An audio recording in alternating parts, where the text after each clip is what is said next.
Have you ever bought a new phone, reached for your wired headphones, and realized there was nowhere to plug them in? For years, that tiny round hole felt too ordinary to notice. It did not need charging. It did not ask you to pair anything.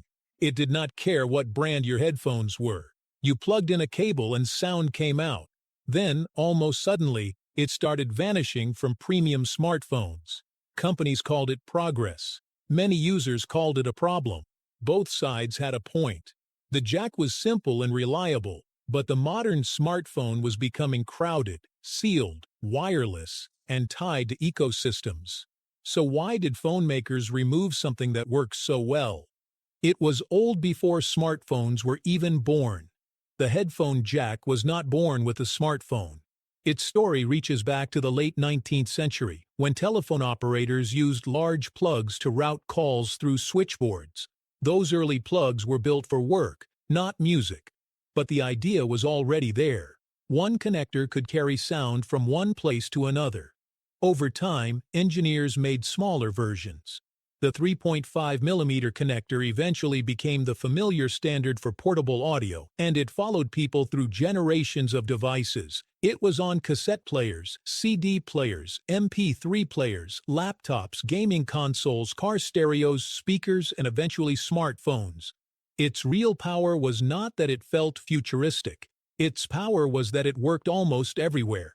Cheap earbuds could plug into a laptop, an aux cable could connect a phone to a car. Old headphones could survive several upgrades, no battery, no software, no account. That long history is what made the next part feel so strange. A connector that had quietly served personal technology for decades was suddenly about to be treated like dead weight.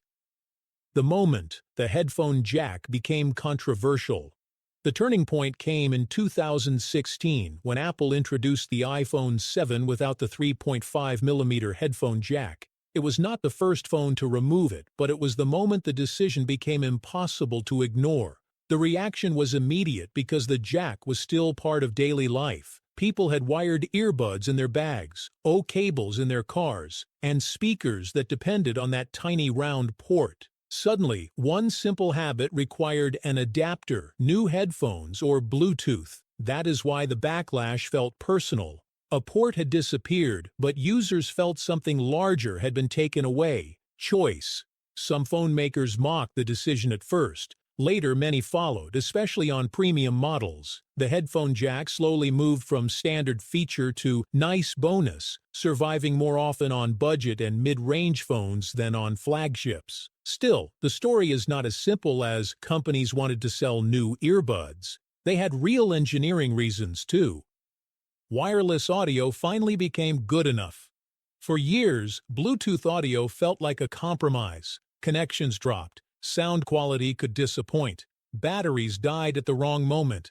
Latency made videos, games, and calls feel slightly off. Wired headphones avoided those little problems. Plug them in, and the connection was there. But wireless audio kept improving. Connections became more stable. Battery life stretched longer. Charging cases made tiny earbuds easier to carry. Latency improved. Then true wireless earbuds changed the image of headphones entirely. Suddenly, the selling point was not only sound, it was freedom from cables. No wire catching on a jacket, no knot in your pocket, no cord dragging across a desk. Earbuds became smaller and smarter. They could switch devices, pause when removed, cancel noise, let outside sound pass through, and connect automatically. The headphone jack won its simplicity. Bluetooth won it feeling modern. For many ordinary users, that modern feeling mattered more than perfect audio quality. Once wireless listening became normal, the 3.5mm jack no longer felt essential on flagship phones. It became something some people loved, but not every buyer demanded. And when one old habit faded, a new market appeared. The strangest part is that the headphone jack was not removed because it was bad. In many ways, it was too good, too universal, too cheap, too open, and too independent from any brand ecosystem. Removing the jack also created a new market. Without a 3.5mm port, users had to choose a new path. They could buy a dongle, they could use USB-C or Lightning headphones, or they could move to Bluetooth earbuds. None of these was impossible, but each changed the relationship between the user and the device. The old plug connected almost anything to almost anything.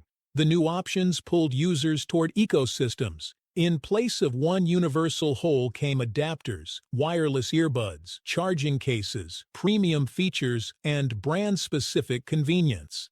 This does not mean the whole decision was a conspiracy. The sharper point is this: technical reasons also opened a business opportunity too attractive to ignore. Wireless earbuds became products people upgraded, compared, replaced, and matched with their phone brand. Once earbuds worked especially well inside one ecosystem, staying there became easier, so the removal of the jack sat at the intersection of two forces. Engineering made the change easier to defend. Business gave it momentum. And this is where the story becomes more personal, because the future companies described did not feel better to everyone. If you enjoyed this story, subscribe for more hidden histories behind the objects we use every day. And tell us in the comments, do you miss the headphone jack, or have you already moved on to wireless?